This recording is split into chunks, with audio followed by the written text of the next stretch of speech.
جتنے لوگ آپ بیٹھے ہیں اتنے لوگ اٹھ کے کسی دنیا دار کے ڈیرے پہ چلے جائیں اور اس سے وہ مانگیں جس کا دینا اس کے لیے مشکل نہ ہو اور دینے سے کوئی خاص فرق بھی نہ پڑتا ہو، تو وہ اتنے لوگوں کو خالی موڑے گا؟ وہ کہے گا ڈیرہ داری کی شان کے خلاف ہے کہ اتنے لوگ میرے در پہ آ جائیں اور میں ان کو خالی موڑ دوں۔ ڈیرہ دار ہو صحیح، تو وہ کبھی خالی نہیں موڑے گا۔ تو جب ایک بندہ نہیں موڑتا تو رب کیسے موڑتا ہے؟ اور پھر اس نے خود ہی کہا مجھ سے مانگو، خود کہا، بلایا، دروازے پہ چوکھٹ پہ کھڑا کیا، تو پھر اب کہے گا واپس چلے جاؤ، یہ کریم تو نہیں کرتے۔ اللہ اکبر۔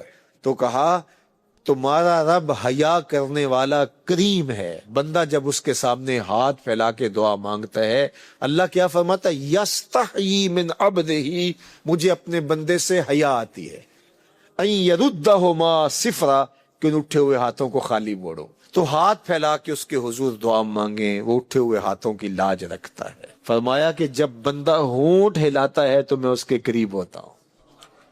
اللہ اکبر۔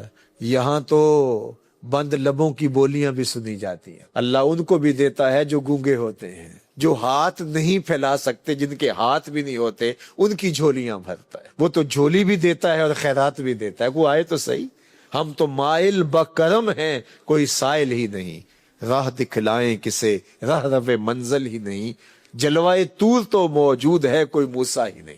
کوئی سچی طلب تو لے کے آئے، اس سے طلب کرنے کا حکم ہے، اس سے مانگنے کا حکم ہے۔ تو اللہ سے مانگو، اللہ کے حضور اپنی ضرورتوں کو رکھو۔ میرے حضور علیہ السلام نے ارشاد فرمایا تمہارے جوتے کا تسمہ ٹوٹ جائے تو وہ بھی اللہ سے مانگو، چھوٹی سے چھوٹی چیز بھی اللہ سے مانگو، بڑی سے بڑی چیز بھی اللہ سے مانگو۔ تمہارا تعلق بڑا گہرا ہے نا، آپ کسی سے مانگیں تو دیکھتے ہیں کہ اس سے کیا مانگنا ہے، لیکن باپ سے تو ساری چیزیں مانگتے ہیں، ماں سے تو روٹی بھی مانگتے ہیں، مکھن بھی مانگتے ہیں، لسی بھی مانگتے ہیں، پانی بھی مانگتے ہیں، پاجامہ بھی مانگتے ہیں، اور آزار بند بھی مانتے ہیں، کیونکہ تعلق اتنا گوڑا ہے کہ ماں ہے۔ تو انسان باہر دیکھ کے کہتا ہے کیا کہنا ہے کیا نہیں کہنا، لیکن ماں کا رشتہ گوڑا ہے تو سب کچھ مانگتے ہیں۔ تو اللہ کا رشتہ تو 70 ماؤں سے زیادہ بڑا ہے۔ ماں نے تو جنم دیا ہے، رب نے خلق کیا ہے۔ تو کہا تسمہ ٹوٹ جائے جوتے کا تو وہ بھی اللہ سے مانگو، اور کوئی بڑی چیز چاہے تو وہ بھی اللہ سے مانگو۔ ہاتھ پھیلائے ہیں تو پھر وہ خالی نہیں لوٹائے گا، وہ کریم ہے، کرم فرمائے گا۔ تو فرمایا اجیب دعوت الداع اذا دعان، میں مانگنے والے کی پکار کو سنتا ہوں، اس کا جواب دیتا ہوں۔ اجیب، میں جواب دیتا ہوں، اذا دعان، جب بھی وہ مانگتا ہے۔ بعض لوگوں نے کہا کہ اس وقت نہ مانگو، اس وقت مانگو۔ اللہ سے جب مرضی مانگو۔ دنیا داروں سے مانگنا ہو تو وقت متعین کرنا پڑتا ہے۔ اس وقت تو صاحب سوئے ہوئے ہوں گے، آپ جا کے دستک دی تو موڈ آف ہوگا، تو ہم چندہ بھی مسجد کے لیے مانگے تو وہ بھی نہیں دیں گے، حالانکہ ان کا فائدہ ہے، ان کا بھلا ہے۔ اس وقت تو آج کل آخری تاریخیں چل رہی ہیں مہینے کی، تو ان دنوں کے اندر نہیں مانگنا ہے۔ یہ وقت تو ان کا فیملی کے ساتھ بیٹھنے کا ہے، اس وقت جو ہے وہ ان کے پاس نہیں جانا ہے، ان سے نہیں مانگنا ہے۔ پھر جس سے مانگنا ہو اس کی زبان میں مانگنا پڑتا ہے۔ اللہ سے جب مرضی مانگو، دن کو مانگو، رات کو مانگو۔ لا تاخذہ سنۃ ولا نوم، نیند تو نیند رہی، اونگ بھی نہیں آتی اس سے۔ تو جب بھی مانگو گے، اذا دعان، جب بھی مانگو گے، جہاں بھی مانگنا ہے مانگ لو، نماز کے اندر مانگ لو، اہدنا الصراط المستقیم۔ تشہد میں بیٹھے ہو اس وقت مانگ لو، ربنا اغفر لی ولوالدی۔ سلام پھیرا ہے پھر ہاتھ پھیلا کے کھڑے ہو جاؤ، ربنا آتنا فی الدنیا حسنۃ وفی الآخرۃ حسنہ۔ نماز سے پہلے مانگا، نماز کے اندر مانگا، تشہد میں مانگا، سلام پھیرا پھر مانگا، پھر کھڑے ہوئے پھر مانگا، پھر بیٹھے پھر مانگا۔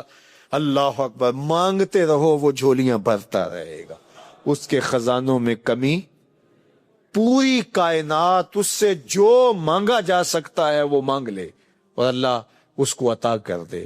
اس کے خزانے میں اتنی کمی بھی واقع نہیں ہوتی۔ 7 سمندروں میں کوئی سوئی کو بگوئے تو اس کے نکے کے ساتھ تھوڑا سا پانی جو لگ کے آتا ہے، اس سے سمندر میں کوئی کمی واقع ہوئی؟ لیکن ہوئی، اس لیے کہ سمندر محدود ہیں، اور محدود سے کمی ہوتی ہے۔ تو وہ جو گیلی ہوئی سوئی، تو اس سے تھوڑا سا پانی کم ہوا، اللہ کائنات کو آدم علیہ السلام سے لے کر قیامت تک جو مانگتے ہیں دے دے، اس کے خزانے میں اتنی کمی بھی واقع نہیں۔ تو کہا مانگو مجھ سے۔ اسلام میں دو چیزوں کی اہمیت بہت ساری ہے، عقل حلال اور صدق مقال، کہ آپ جو کھاتے ہیں وہ بالکل پاکیزہ ہونا چاہیے، حلال اور طیب ہونا چاہیے، اور حلال جائز اور مشروع ذرائع سے کمایا گیا ہونا چاہیے۔ ایک تو یہ ہے کہ وہ نفس الامر میں حلال ہو، اور دوسرا یہ ہے کہ وہ حاصل بھی ذریعہ حلال سے کیا گیا ہو۔ مرغی حلال ہے، طیب ہے، لیکن اگر چوری کی ہو تو نفس الامر میں تو وہ حلال ہے اگر ذبح کر کے کھائی گئی، لیکن وہ ذریعہ حرام کی وجہ سے وہ وہی چیز پیدا کرے گی اندر جا کے جو اثرات ایک حرام چیز پیدا کرتی ہے۔ اس لیے اسلام نے ان چیزوں کو بہت زور کے ساتھ بیان کیا کہ ایک تو عقل حلال ہو، اور دوسرا یہ ہے کہ صدق مقال ہو، آپ جو بول رہے ہیں اس میں آپ سراسر سچ بول رہے ہیں۔ یہ دو چیزیں جب کسی ایک وجود میں جمع ہو جائیں تو وہ معاشرے میں بھی ایک نافع وجود ہوتا ہے، دوسرا آتش دوزخ سے یہ دو چیزیں حجاب بنتی ہیں، تیسری چیز ان دو چیزوں کے گہرے اثرات آپ کی اولاد پر مرتب ہوتے ہیں۔ تو اس لیے اسلام نے ان دو چیزوں پر بہت زیادہ زور دیا، اور جن لوگوں نے ان چیزوں پہ عمل پیرا ہو کے زندگی گزاری انہوں نے اس کا نقد نتیجہ دیکھا۔ بلکہ جو لوگ تقوی کے شعار کو اختیار کرنے والے تھے انہوں نے ہمیشہ یہ کیا کہ حلال کی تلاش میں انہوں نے مشکوک کو تو چھوڑا ہی چھوڑا، بعض اوقات انہوں نے جس میں معمولی سا شبہ بھی ہوا اس کو بھی ترک کر دیا۔ اور یہ حضور کا ایک فرمان ہے جو حضور علیہ السلام کے فرامین میں سے ایک انتہائی اہم فرمان ہے، ان الحلال بین و ان الحرام بین، حلال بھی واضح ہے اور حرام بھی واضح، وبینہما امور مشتبہات، حلال اور حرام کے درمیان کچھ چیزیں شبہ والی ہیں، لا یعلمہن کثیر من الناس، زیادہ لوگ ان کو جانتے نہیں، من وقع فی الشبہات وقع فی الحرام، جو شبہ والی چیزوں میں پڑ گیا وہ حرام میں پڑ گیا۔ تو اپنے آپ کو اس طرح سے محفوظ کیا جائے کہ شبہ والی چیزوں کو بھی اختیار نہ کیا جائے۔ ہمیں اگر پتہ چلے کہ فلاں ہوٹل میں جو کھانا ملتا ہے تو اس میں کوئی ایسی چیز ہوتی ہے تو ہم اعراض کر جاتے ہیں، اگر کوئی دوسرا آپشن موجود نہ ہو پھر تو امر آخر ہے، لیکن ہمارے پاس اگر آپشن دوسرا موجود ہو تو پھر ہم اعراض کر کے دو قدم آگے چلے جاتے ہیں کہ ہم صحت کے ساتھ کھلواڑ نہیں کریں گے۔ اسی طرح ہم اپنی امور زندگی میں یہ ضابطہ طے کر لیں کہ ہر وہ ذریعہ رزق جس میں ہمیں اندیشہ ہو کہ اس میں شبہ ہے، تو ہمارے لیے ہمارے جسم کی ساخت اللہ نے اس طرح تو نہیں بنائی کہ ہم وہی کام کریں اور کوئی کر نہیں سکتے، تو ہمیں اس کام سے گریز کر کے اس کام پہ جانا چاہیے جو بالکل جو ہے وہ واضح حلال ہو۔ تو مشکوک کو بھی اختیار نہیں کرنا اور حرام سے تو مکمل اجتناب کرنا ہے، بلکہ بعض امور جائز بھی ہوتے ہیں لیکن وہ خلاف اولا ہوتے ہیں، اور خلاف اولا ہونے کی وجہ سے ان کو بھی ترک کر دیا جاتا ہے۔ صحابہ تابعین کو کہنے لگے کہ جن چیزوں کو تم معمولی سمجھ کے اختیار کرتے ہو، ہم ان چیزوں کو حضور کے دور میں مہلکات میں سے سمجھتے تھے کہ یہ چیزیں ہلاک کر دینے والی ہیں، اور ہم اس بات کا بہت زیادہ التزام کرتے تھے کہ اپنے معاملات کو بالکل صاف رکھا جائے۔ اسی طرح تقوی انتہائی احتیاط کا نام ہے۔ حضرت امام اعظم ابو حنیفہ علیہ رحمہ نے کسی سے قرض لینا تھا تو اس کے ہاں تشریف لے گئے قرض کے تقاضے کے لیے. تو دروازے پہ دستک دی اور پیچھے ہٹ کے دھوپ میں کھڑے ہو کے صاحب خانہ کا انتظار کرنے لگے.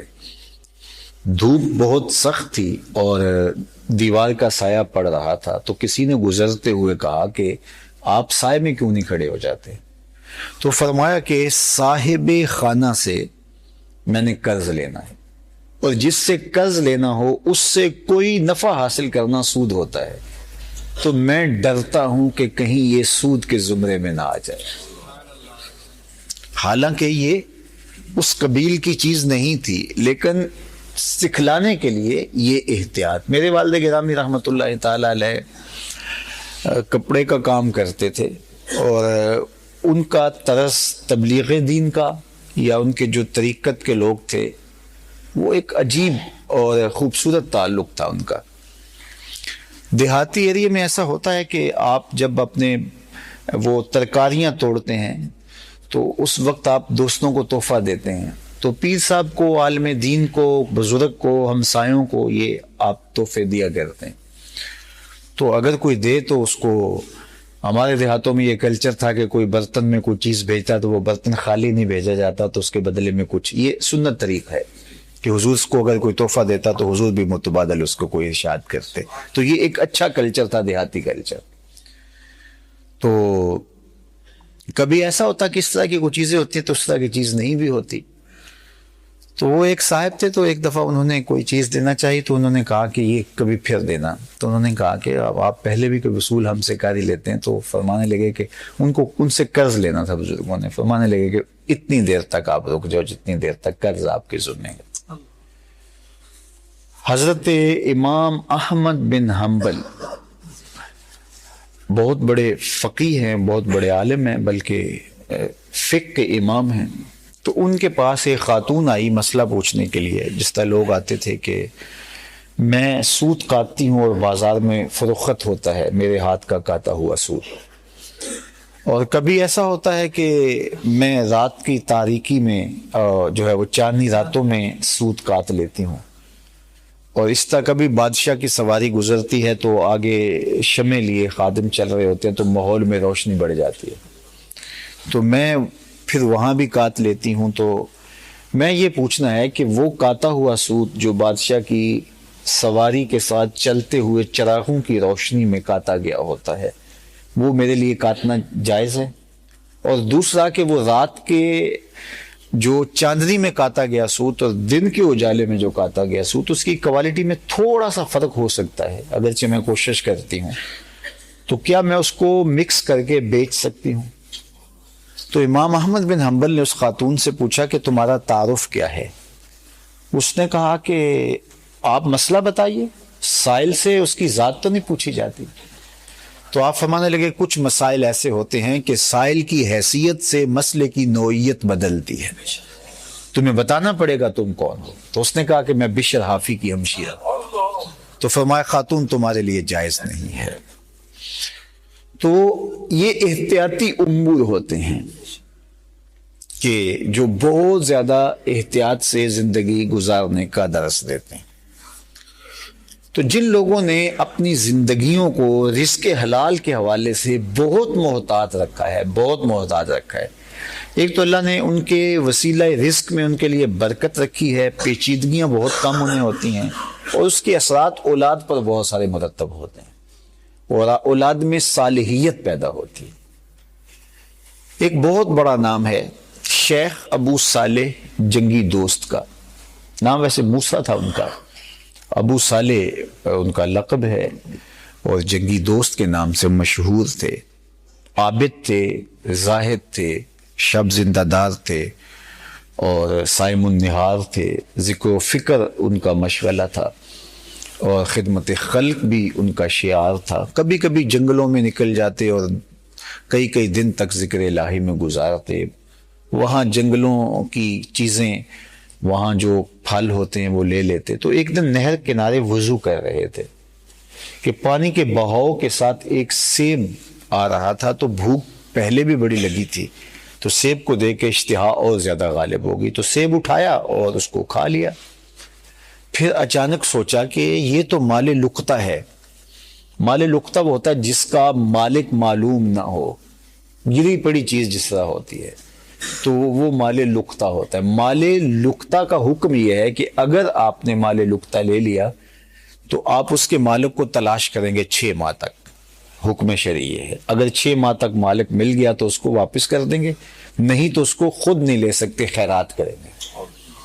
جو مال کسی کی ملک معلوم ہو اور کسی محفوظ جگہ پہ ہو تو اس کو اگر آپ لیتے ہیں تو وہ چوری کہلاتی ہے. لیکن گری پڑی چیز جس کا مالک متعین معلوم نہیں ہے، وہ محفوظ جگہ پہ نہیں ہے، اس کو اٹھاتے ہیں تو وہ مال لقطہ کہلاتا ہے.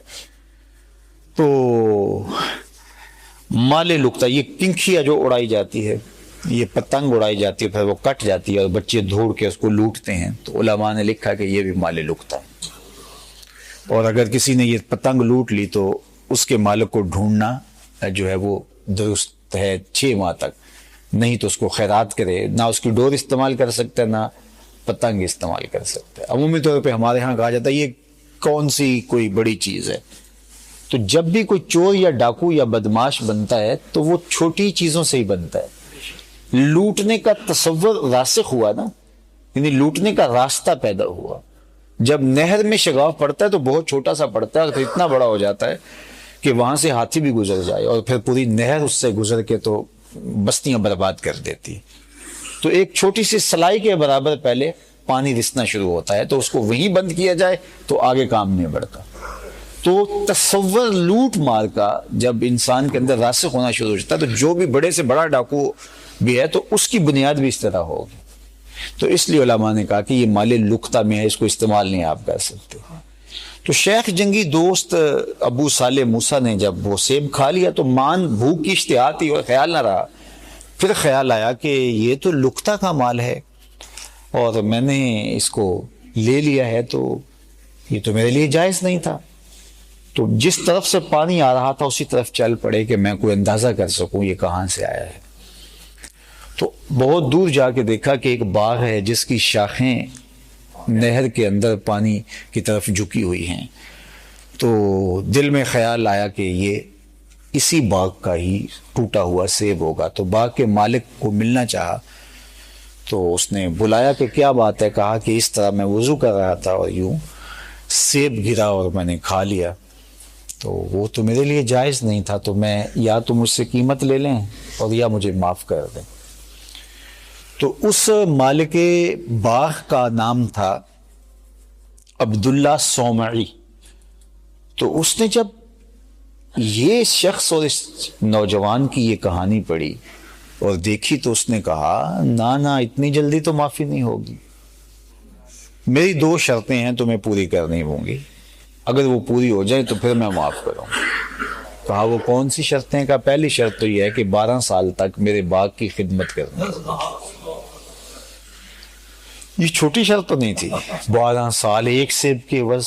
یہ تو میں نہیں معاف کروں گا، قیامت کے دن تیرا گریبان پکڑوں گا، تو نے کیوں کھایا؟ تو کہا ٹھیک ہے مجھے معاف کر دینا. 12 سال خدمت کرتے رہے. 12 سال کے بعد عبداللہ صومعی نے ایک دن کہا کہ نوجوان سیب توڑ کے لاؤ. تو وہ توڑ کے لائے تو سیب کچے تھے. تو کہا 12 سال تم باغ میں ہوتے ہو، تمہیں پتہ نہیں کہ سیب صحیح کون سے ہوتے ہیں؟ تو کہا میں ایک سیب کی سزا بھگت رہا ہوں، اس کے بعد آج تک کبھی میں نے سر اٹھا کے سیبوں کو دیکھا بھی. تو کہا 12 سال مکمل ہو گئے، اب ایک شرط اور یہ ہے کہ میری ایک بیٹی ہے جو آنکھوں سے نابینا ہے، کانوں سے بہری ہے، زبان سے بول نہیں سکتی اور ہاتھوں سے پکڑ نہیں سکتی اور چلنے کی سکت نہیں ہے، اس سے تمہیں نکاح کرنا ہوگا. ایک نوجوان کی آرزویں کیا ہوتی ہیں نکاح کے حوالے سے یہ کون نہیں جانتا؟ ہم سب اس مرحلے سے گزرے ہوئے ہیں. اقبال نے کہا تھا افکار جوانوں کے خفی ہوں کہ جلی، پوشیدہ نہیں مرد کلندر کی نظر سے. معلوم ہے مجھ کو تیرے احوال کے میں بھی مدت ہوئی گزرا تھا اسی راہ گزر سے.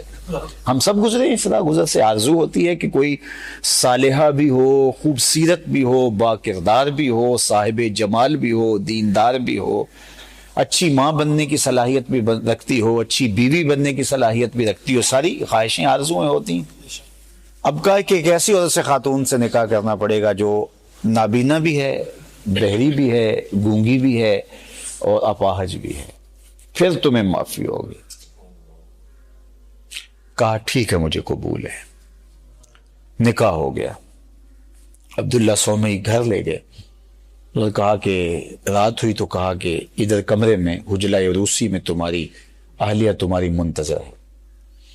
تو وہ گئے، تو جب دروازہ کھولا تو ایک صاحب جمال قد رانا رکھنے والی خاتون منتظر تھی، تو سمجھے کہ غلطی لگ گئی ہے، تو دوڑے تھتا گئے، دروازے کی چوگاٹ سر پہ لگی اور سر بھی پھٹنے لگا اور خون بہہ گیا۔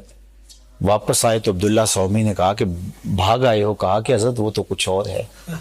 کہا نہیں، وہی تمہاری بیوی ہے، لیکن آنکھوں سے نابینا اس لیے ہے کہ آج تک اس نے غیر محرم کو نہیں دیکھا۔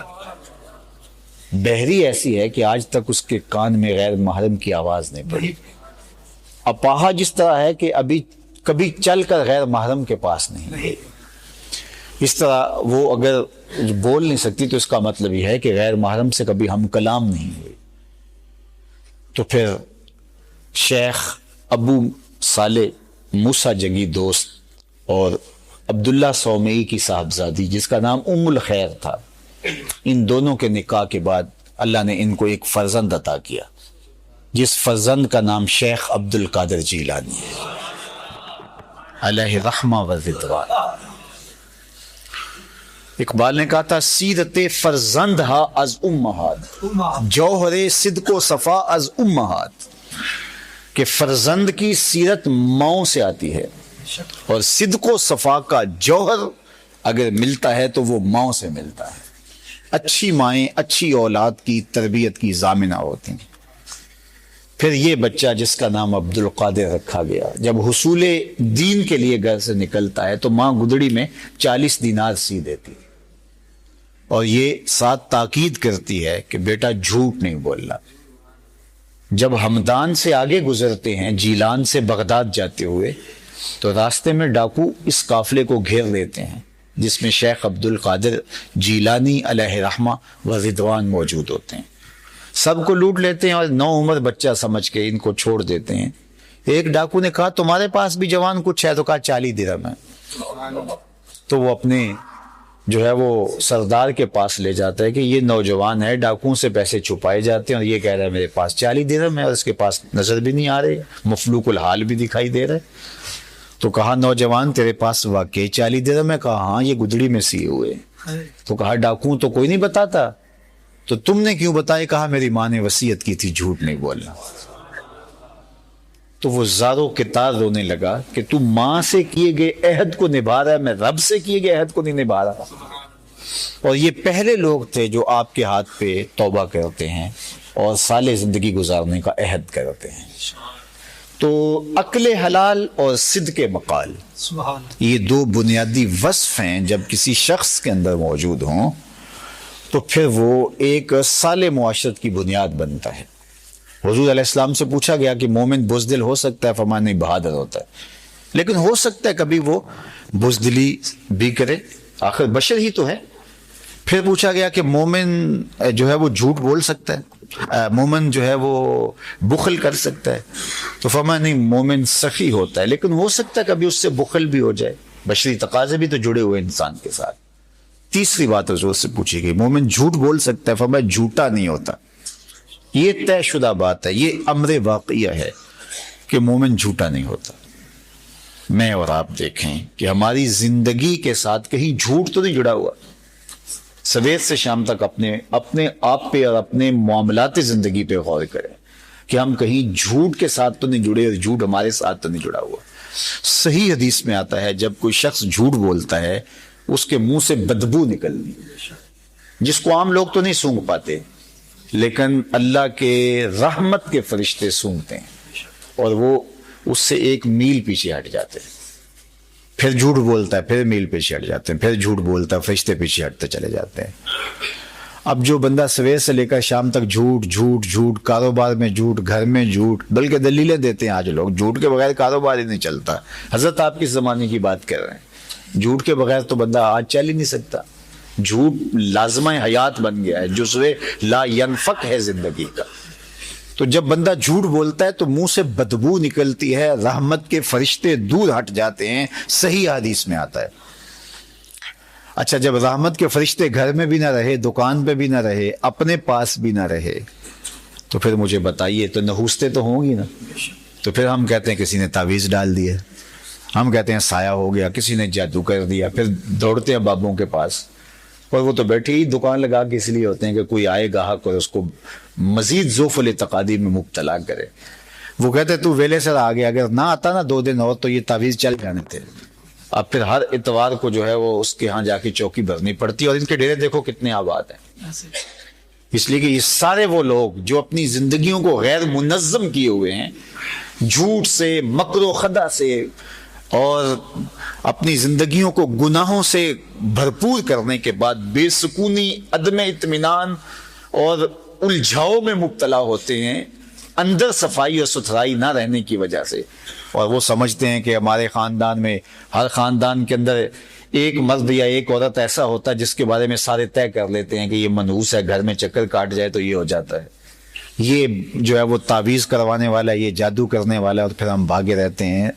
تو جادو ہم نے خود کیا اپنے اوپر، جھوٹ کا، مکر و خدا کا، فریب کا، اور بدکاریوں کے جھوٹ ہم خود اپنے جو ہے وہ آس پاس رکھیں۔ ہماری زندگی میں طمانیت اور سکون نام کی چیز پہ آ ہی نہیں سکتی۔ تو صدق حلال، صدق مقال اور رزق حلال، یہ زندگی کے جزو لا ینفک ہیں، جس سے زندگی طمانیت کا نور پاتی ہے۔ ہم مری ہوئی مرغی تو نہیں لیتے کہ یہ حرام ہو گئی ہے، لیکن چوری شدہ لے لیتے ہیں۔ وہ ایک دفعہ وہ کہیں ناکا لگا کے لوگوں سے پیسے لے رہے تھے، تو بڑی عید کا موقع تھا، تو وہ کہہ رہے تھے کہ ہمیں بھی عیدی دیتے جاؤ، ہم نے بھی تو قربانی کرنی ہے۔ تو وہ یہ سمجھ رہے تھے کہ یہ قربانی ہوگی، وہ سمجھ رہے تھے، وہ قربانی سمجھ کے کر رہے ہوں گے نا کہ یہ قربانی ہو رہی ہے۔